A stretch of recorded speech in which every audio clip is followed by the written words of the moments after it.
Hello everybody, my name is Cole Allers. I'm a project manager for Rosenbauer America, and today we are going to be looking at a Rosenbauer Type 3 for the state of Oregon. This is one of 27 Type 3s that we have built, as well as 30 tenders that we have built on this same bid. So we'll get started here at the front of the truck. This includes a 12-inch bumper extension with hose storage in the front, along with a pre-connected front bumper discharge on a swivel at the top. Also included on this front bumper is ground sweeps. Those are Akron 3/4 inch nozzles on the front. They allow for pump and roll capabilities through the wildland firefighting, and they are operated with a rocker switch inside the cab as well as on the pump panel. Moving into the cab, we have a 4-door International HV. It has 4 crew seats inside. They all have SCBA compartments in the seats. And in between the rear seats in the back, we have an EMS compartment as well. These trucks are going to be running medical as well as fire, so this was a crucial part in this build. Moving back to the panel, these trucks contain a Waterous 1000 GPM PTO pump. That gives it the pump and roll capabilities in the cab. However, the pump and roll kicks out at 15 miles per hour.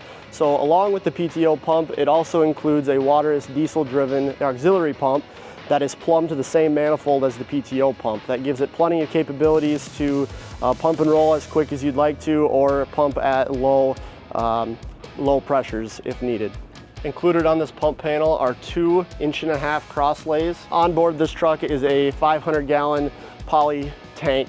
Coming back here to the rest of the body, this is an FX 96 wide body. It's got a high side compartment over the wheels that has shallow compartmentation for med bags or shallower tools above the wheel.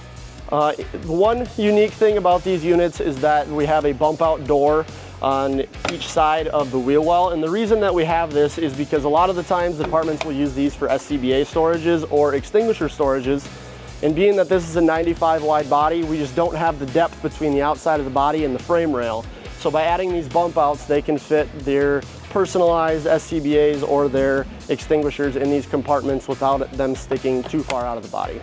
Behind the rear wheels, there is a full height compartment, a little bit deeper, and on the bottom side of this compartment, it goes fully transverse all the way through the rear.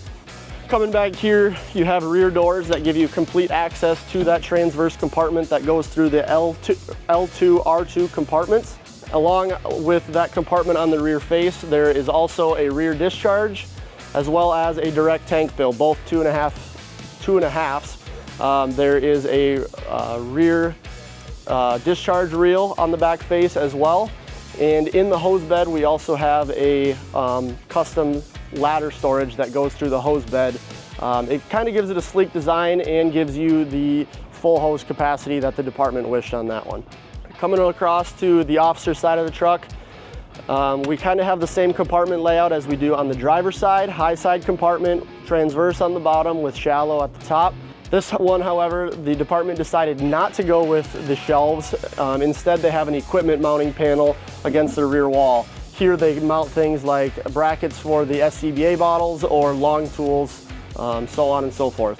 On the panel on the officer's side, they decided to go with one single discharge off the officer's panel as well as a master intake. Thank you everybody for taking this walk around with me of the Oregon State Pumper. Again, thank you to the state of Oregon for your business, and we're excited to finish these trucks up and get them into service for you guys.